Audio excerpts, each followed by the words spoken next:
जीवनाचा राजमार्ग 12 भावांची गोष्ट. आज मी तुम्हाला एक गोष्ट सांगणार आहे. ही गोष्ट आहे तुमची, माझी, आपली. एकदा काय झालं, एक आत्मा पृथ्वीवर जन्म घ्यायला निघाला. थोडासा घाबरलेला होता, थोडासा उत्सुक आणि खूप प्रश्नांनी भरलेला. तेव्हा भगवान श्रीकृष्ण त्याच्यासमोर प्रकट झाले. कृष्ण हसत म्हणाले, या जन्मात तुला एक पूर्ण प्रवास करायचा आहे. हा प्रवास सरळ नाही, तो 12 टप्प्यांचा आहे. आणि या 12 टप्प्यांना आपण म्हणतो 12 भाव. चला तर जाणून घेऊ हे 12 भाव. पहिला टप्पा अर्थात पहिला भाव, मी कोण आहे. आत्मा जन्माला आला, पहिल्यांदा श्वास, पहिलं रडणं आणि पहिला प्रश्न, मी कोण आहे. हे शरीर म्हणजे मी आहे का. माझा स्वभाव म्हणजे मी आहे का.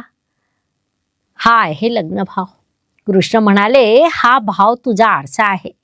इथूनच तुझा संपूर्ण प्रवास सुरू होतो. देह देवाचे मंदिर, आत आत्मा वसे.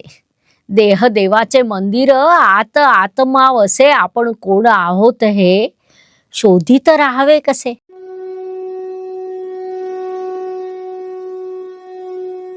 दुसरा टप्पा, दुसरा भाव, माझं काय आहे. थोडा मोठा झाल्यावर तो विचारतो, माझं कुटुंब कोणतं, माझी वाणी कशी आहे, मी काय साठवतो, पैसा, मूल्य की नाती. हा भाव त्याला शिकवतो. शब्द जपायचे असतात, कारण शब्द घर घडवतात आणि तोडतातही. वाणीचा गोडवा ज्याचा, वाणीचा गोडवा ज्याचा, त्याच्याजवळ धनर आहे. कटू शब्द जे बोले, त्याचे भाग्यच दुराव आहे. दुसरा भाव, वाणी हेच खरं धन आहे, हे इथे स्पष्ट होतं. ऐसी वाणी बोलिये मन का आपा खोय, औरन को शीतल करे आपहू शीतल होय. कुटुंब, संस्कार आणि वाणीचा प्रभाव दुसऱ्या भावाचा आत्मा आहे. तृतीय भाव, पराक्रम, संवाद, आत्मविश्वास. एकदा आत्म्याने विचारलं, मी जन्मलो पण पुढे काय. तेव्हा कृष्ण म्हणाले, उठ, बोल, चालायला शिक. तृतीय भाव म्हणजे पहिला धैर्याचा श्वास. इथे माणूस हातांनी लिहितो, शब्दांनी व्यक्त होतो आणि भीतीवर मात करायला शिकतो.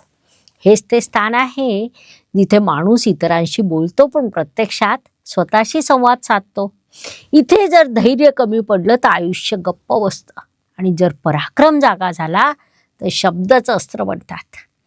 शब्दांना पंख फुटले, शब्दांना पंख फुटले, विचारांना दिशा मिळाली. मी बोलू लागलो जगाशी आणि स्वतःशीही. चतुर्थ भाव, माता मन अंतर सुख. आत्मा थकला तेव्हा श्रीकृष्णांनी त्याला घराकडे नेलं. हे बघ, ते म्हणाले, घर म्हणजे भिंती नाही, ती भावना आहे सुरक्षिततेची.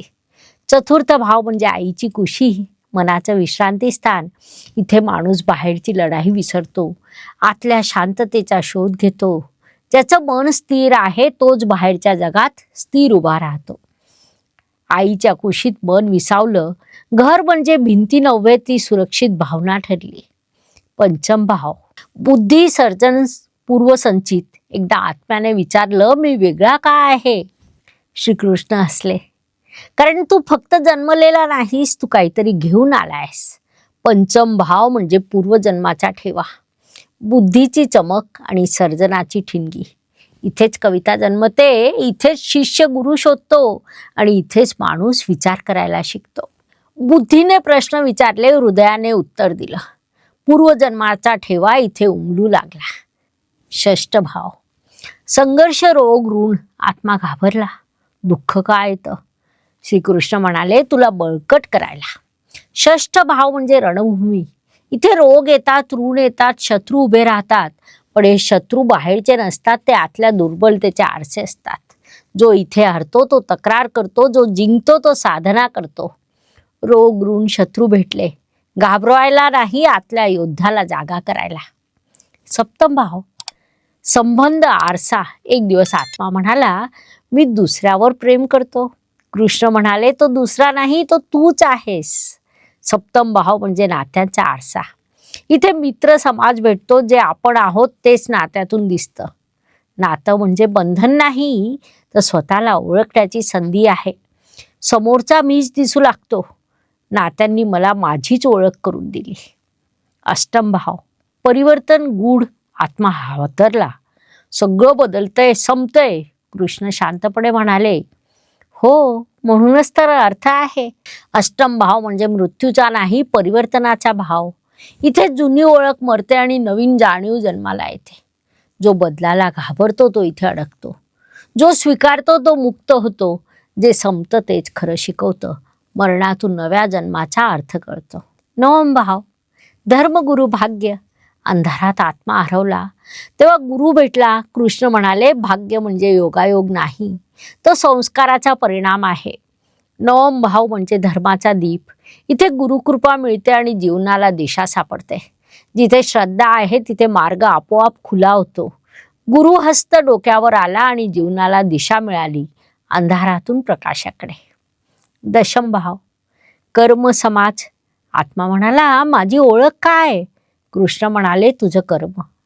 दशम भाव म्हणजे समाजासमोर उभं राहणं. इथे पद, प्रतिष्ठा, जबाबदारी येते. पण लक्षात ठेव, नाव मोठं असणं महत्वाचं नाही, काम शुद्ध असणं महत्वाचं आहे. मी जगात उभा राहिलो माझ्या कर्मामुळे. नाव नव्हे, काम बोलू लागलं. एकादश भाव, लाभ स्वप्न. आत्मा आनंदी झाला, मला मिळालं. कृष्ण म्हणाले, आता वाट.